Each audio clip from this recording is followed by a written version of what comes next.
মানুষ আগুনকে বশ মানিয়েছে, বিদ্যুতের শক্তিকে কাজে লাগিয়েছে, কিন্তু এমনও এক শক্তি আবিষ্কার করেছে যা এক মুহূর্তে গোটা সভ্যতাকেই ধ্বংস করে দিতে পারে। এটাই হলো নিউক্লিয়ার পাওয়ারের অদ্ভুত প্যারাডক্স। একদিকে যেমন ধ্বংস, ঠিক অন্যদিকেই আছে সৃষ্টির বিশাল সম্ভাবনা। চলুন এই দুই মেরুর গল্পটাই আজ একটু খুলে বলি। তো চলুন শুরু করি এর সবচেয়ে ভয়ঙ্কর দিকটা দিয়ে। পারমাণবিক শক্তিকে বলা যেতে পারে মানব ইতিহাসের সবচেয়ে শক্তিশালী আর বিধ্বংসী আবিষ্কার। এর ক্ষমতা এতটাই যে নিমিষের মধ্যে সবকিছু ছাই করে দিতে পারে। ব্যাপারটা কি জানেন? মাত্র একটা বোতাম, ব্যাস, একটা মাত্র সিদ্ধান্ত, আর তাতেই আমাদের পুরো মানবজাতি শেষ হয়ে যেতে পারে।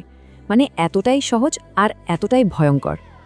আর এই ধ্বংসযজ্ঞটা কিন্তু কোনো দীর্ঘ যুদ্ধ নয়, না, মাত্র কয়েক মিনিটের ব্যাপার। একটা শহর, তারপর আরেকটা, চোখের পলকে সব ধুলোয় মিশে যেতে পারে। এই ভয়ঙ্কর গল্পের শুরুটা হয়েছিল সেই ১৯৪৫ সালে প্রথম অ্যাটম বোমার বিস্ফোরণের সাথে সাথে। আর আজকের পৃথিবীতে এমন হাজার হাজার অস্ত্র তাক করা আছে একে অপরের দিকে।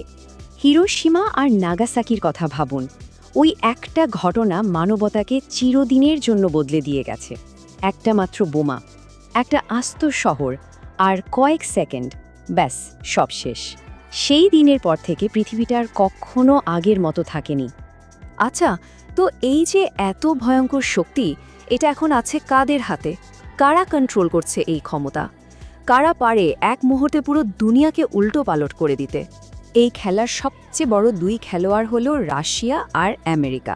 রাশিয়ার হাতে আছে ভাবা যায় প্রায় ৫,৮০০-র বেশি নিউক্লিয়ার ওয়ারহেড, আর আমেরিকার কাছে আছে ৫,০০০-এরও বেশি। আর এর প্রত্যেকটা ওয়ারহেডই এক একটা বড় শহরকে ম্যাপ থেকে মুছে ফেলার জন্য যথেষ্ট। কিন্তু গল্পটা এখানেই শেষ না। এই রেসটা শুধু রাশিয়া বা আমেরিকার মধ্যে আটকে নেই। আমাদের এশিয়াতেও কিন্তু চীন, ভারত, পাকিস্তানের মতো দেশগুলোর কাছে শত শত ওয়ারহেড মজুদ আছে। আর এটা এই অঞ্চলের পরিস্থিতিকে আরও অনেক বেশি জটিল করে তুলেছে, তাই না?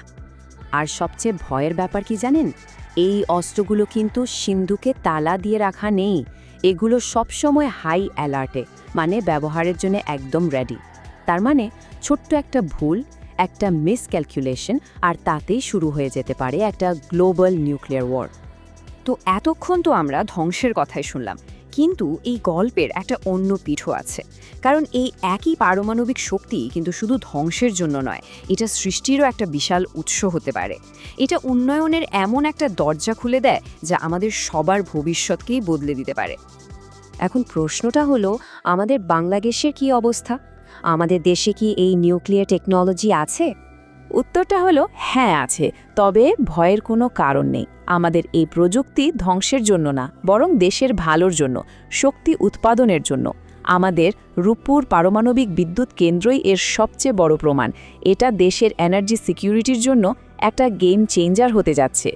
দেখুন, রূপপুরের মূল উদ্দেশ্য কিন্তু কয়েকটা। প্রথমত, ক্লিন ইলেকট্রিসিটি তৈরি করা, মানে পরিবেশ বান্ধব বিদ্যুৎ। দ্বিতীয়ত, দেশের জ্বালানি নিরাপত্তাকে আরও শক্তিশালী করা। আর সবশেষে, এই শক্তির ওপর ভর করে দেশের শিল্প আর অর্থনীতিকে আরও অনেক দূর এগিয়ে নিয়ে যাওয়া। তাহলে ব্যাপারটা কি দাঁড়ালো? আমরা অ্যাটমের দুটো একেবারে ভিন্ন চেহারা দেখতে পাচ্ছি। একই শক্তি যা এক নিমেষে সব শেষ করে দিতে পারে, ঠিক সেই শক্তিই আবার উন্নয়নের আলো জ্বালানোর ক্ষমতা রাখে।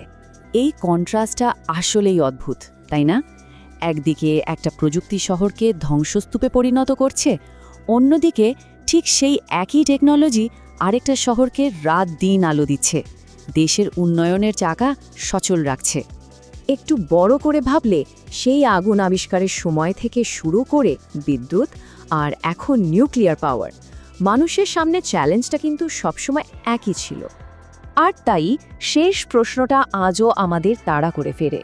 আমরা কি এই অসীম শক্তিকে ঠিকভাবে কন্ট্রোল করতে পারবো, নাকি এই শক্তি একদিন আমাদের শেষ করে দেবে? উত্তরটা কিন্তু আমাদের, মানে পুরো মানব জাতির হাতেই।